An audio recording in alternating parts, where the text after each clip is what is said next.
Kal-El shuttle took a course correction. Here's your look at the McFarlane Toys DC Multiverse Red Sun Superman.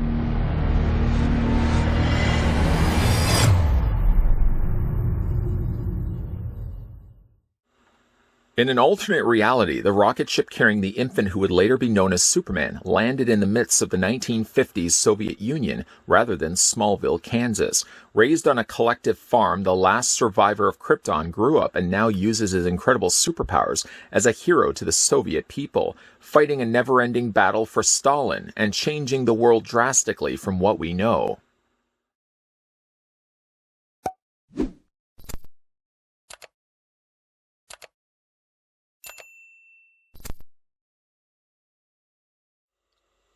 Before we get down to the review of Red Sun Superman, the first thing we're going to want to do is figure out how tall the figure stands. Taking it to where I feel to be the highest point on the figure, we're going to stop the tape measure right there. And to digest it to then you, the viewing audience, the figure stands 7.066 inches. I don't know why I always feel compelled to add all those extra numbers on the end of it. We'll just say 7 inches. Switching that to centimeters, the figure stands almost 18 centimeters, 17.9 to be exact.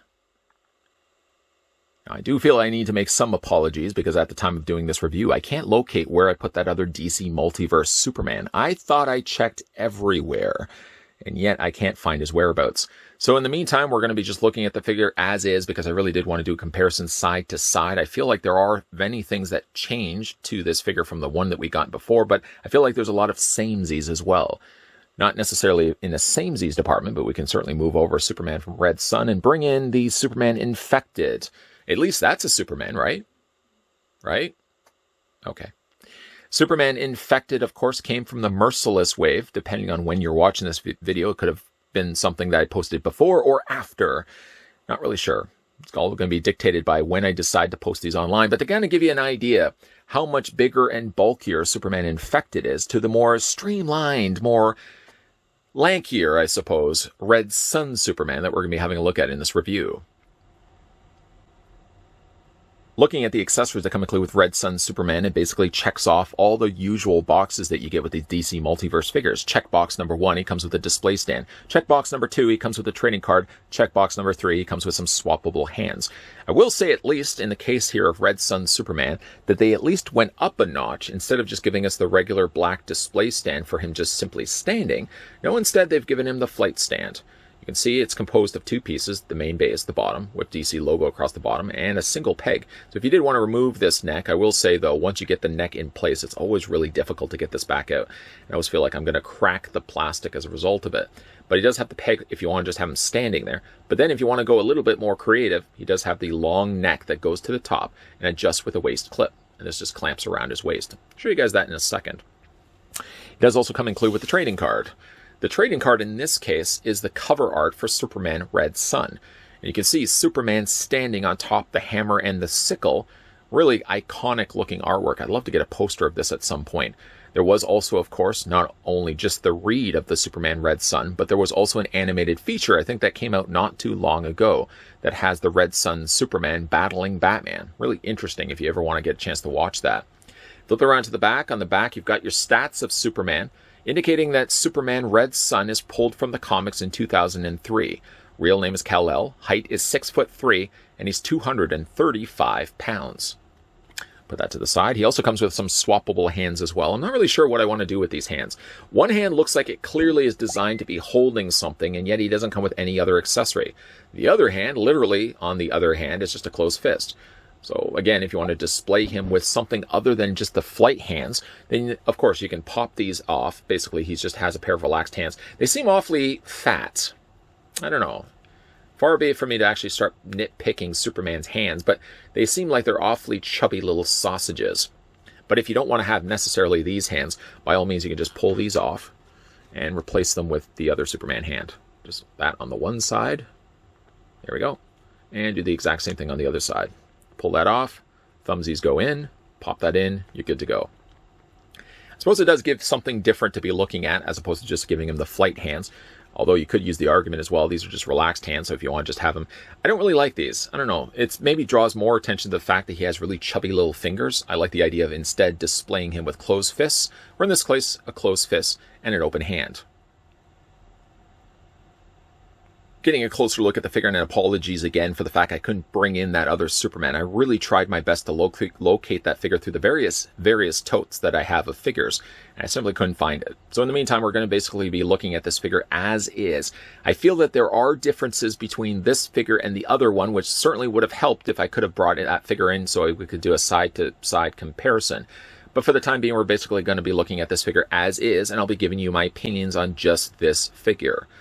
Now, looking at Red Sun's Superman, a slight departure from what we're used to seeing when Superman's costume. Gone away are the more bright blues in favor of this really nice dark blue that they've given his costume, very similar to what he has in the comics. Gone away is the Superman emblem of hope, instead swapping that out for the hammer and sickle. The hammer representing the workers of the revolution, and the sickle representing the peasants. And again, a nice little combination of the two. This is raised as well, so you can see it's not simply just painted in place. They did elevate the emblem from the rest of his chest. I'm sure I probably already said this when we had a look at the Superman, but I'll comment it on in this video. I find like the emblem is a little too wide. A little too wide. I probably would have just made that a little bit more narrow so it literally just doesn't stretch across from one shoulder to the other. I like the coloring that they did, and I appreciate the fact that this is raised from the rest of his chest. But unfortunately, though, because it stretches so far across his chest, it almost kind of results in making his chest look smaller than I'm sure it actually is. But don't get me wrong, I like the look of this. I just would have probably just brought that in just a little bit more. Looking at the head sculpt for Superman, I feel it is different from the one that we got before, and eventually if I do find that figure, I'll do a follow-up video, I feel. And I'll do a comparison side to side. Obviously, the one thing that's gone is the little curl, but I feel like it's a different face altogether as well. A more sterner-looking Superman. Still has the pointed eyebrows there, but I feel like he's got a little more of a grizzled head sculpt, especially when you see it from the side. I like the head sculpt. I do feel, though, like the head sculpt is a little too big. Maybe it's a little too long, but I do feel it's too big when you compare it to the rest of his body. Now, if you really look at the rule of thumb, where looking at a head, the shoulders should be about the same on either side. I guess it fits the proper proportions of the human body, but I feel like Superman should be a lot bigger than this. Just my own personal opinion of the matter. I do like the fact that they added just a little bit of blue. Not a whole lot that disrupts and ruins, I feel, the head sculpt, but they add just a little bit of blue that give you a little bit of reflective light. And that is always well appreciated. I mean, the head sculpt is good, but I just feel like it's a little on the big side. Same thing about the emblem. There's a lot of big things going on Superman. We've already talked and made fun of, I'm sure, his big sausage fingers. As we look at the rest of the body, though, real nice detailing on the figure, which I got to feel a lot of it gets brought over from the original Superman that we looked at before. He's got these real stark lines of plastic on the tops of his shoulders. I get really what they were trying to do is they wanted to make it so at least he was fully articulated so you can still move that forward. And it also is supposed to look like, I guess, his costume as well. But when you're looking at it straight on like this, if you have the arms straight up, it kind of looks like unfinished molding. Maybe I'm the only one that actually sees it. Of course, he does have the socketed joints on either side. That will play more into the articulation on the figure when we look at that in a second. But he does have some additional panel lining, so it's not just that one area of the shoulder. He has on the forearm, he has on the interior of his bicep as well. And when we look at the sleeve end of it, the sleeve has been darkened with a nice coat of black paint. Probably have mentioned it when we looked at the original Superman. Not really super crazy with the way that they pegged the hand in place. I don't know if they could have just darkened that. Maybe they could have just made this the same black color as the end of his sleeve. But it does stand out a lot more, being the fact that it's the same coloring as his hand. And then you've got this sleeve at the end of his outfit, so much further up. I feel like it disrupts the figure's sculpt just a little bit. The lower underoos carries over to that dark tradition of having dark lower colored black colors with some nice vibrant crimson red, which is the same coloring that they use for here, as well as his cape as well. A little bit further down now, again, something, my own personal opinion, I want to stress this, it's only my opinion. You may disagree with my opinion, but I feel like the legs are a little too skinny. If you look at the body and you look at his arms are a good proportioned size, even though I will admit, like I would have liked the torso to be a little bit wider, maybe to compensate for as wide as the emblem is. But I will say, though, like the legs are way too skinny. I would have made them a lot thicker than what they are. Again, my own personal opinion only. When you get lower down to the boots, instead of the red, the traditional red that we're so used to seeing, Superman instead swaps that out with the same color as the rest of his costume. I have always been a big fan of the Red Sun costume. And any opportunity there is to even just re-release the exact same Superman, slightly retooling the body, which I suspect is the case here with the Red Sun version of this guy, I welcome this because I've always loved this costume. Looking at the back of the cape definitely does sharpen a point right in the middle area here. You can see it has a real stark dividing kind of angling line there. It's made of a very dense plastic. I don't know if it's actually been painted or if they just used molded plastic, because if you look at the inside, it almost seems like the outer end of it, this side right here, has a different sheen to it than it does on the inside, making me think almost, especially when you see it on the outer edge here, that they've painted the outside of the cape. And maybe that's one of the reasons why the cape just feels a little stiffer when you are moving it around for yourself. Looking at the articulation here on Red Sun Superman is basically what you would expect if you have already collected that Superman from the past. His head moves up and down, it rotates all the way around, and it does also rock back and forth as well. I kind of like even the arrogance of having Superman's head slightly poised to the side. I don't know what it is about this particular head though, but when I rotate it, it feels like there's a little bit of stubbornness to the joint. Eventually it does free itself and I can rotate the head all the way around. But I am noticing when I twist the head, you probably already see it right here, there's like a little bit of reluctancy, allowing the head to rotate all the way around. As for his arms hinge all the way around perfectly fine. They hinge outward as well, so you get a very easy to bend 90-degree angle on the arms. And there's also, of course, that socketed joint. So the socketed joint basically works to allow the arms to bring forward a little bit more inward, and also allow the arms to hinge outward a little bit more as well.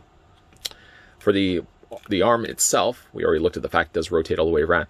He has a swivel on the bicep, but when you're looking at the elbow, for example, this Superman, like the original Superman, doesn't have a double hinge in the elbow.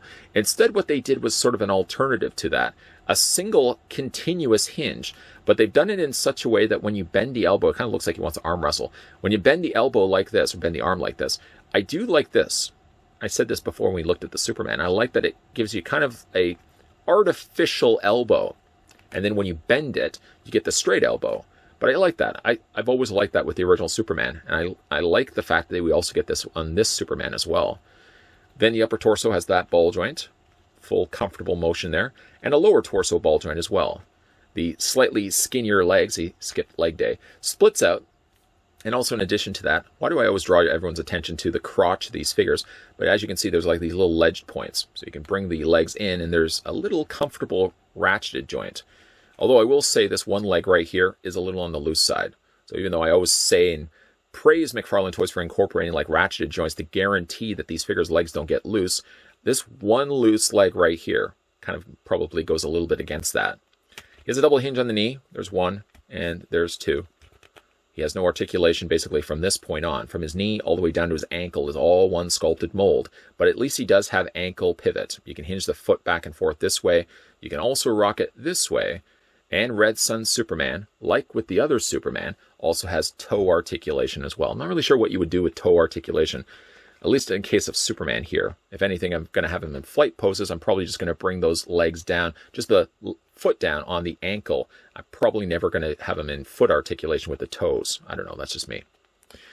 Overall, not a bad looking Superman. It has some issues, which I may or may not have mentioned and expressed when we had a look at the initial Superman, because I got to imagine a lot of this guy gets carried over from that original initial mold.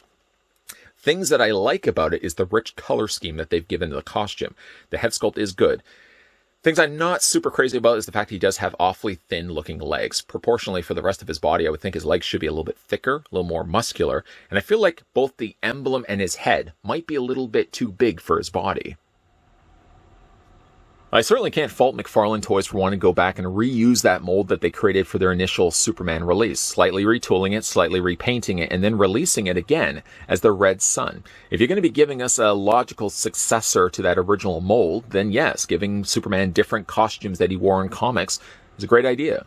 One of my all-time favorite non-traditional Superman costumes was the Red Sun costume. I just like the dark nature of the blue, and of course you got the hammer and the sickle on the front instead of his traditional Kryptonian scripture.